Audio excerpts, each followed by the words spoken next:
cette première édition du baromètre Qualitel. C'est une étude à la fois d'une ampleur et d'une robustesse inédite. 2700 Français interrogés sur leur logement, aussi par l'importance du questionnaire, plus de 80 indicateurs.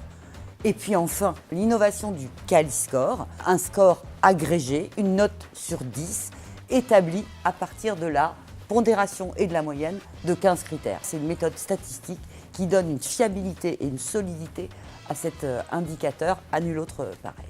Le premier renseignement clé, c'est que les Français sont très inégaux par rapport à la qualité de leur logement.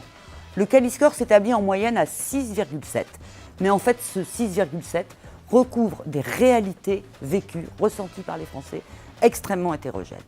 Schématiquement, la qualité du logement est bien supérieure quand on est propriétaire, quand on est soit à la campagne, soit à côté d'un parc. Le clivage générationnel est également très présent. Il vaut mieux avoir dans la société française aujourd'hui plus de 60 ans que moins de 34. On a notamment identifié à travers cette enquête 5 plaies en matière de logement. Le confort thermique en premier lieu. Près d'un Français sur 3 se dit insatisfait du confort thermique de son logement.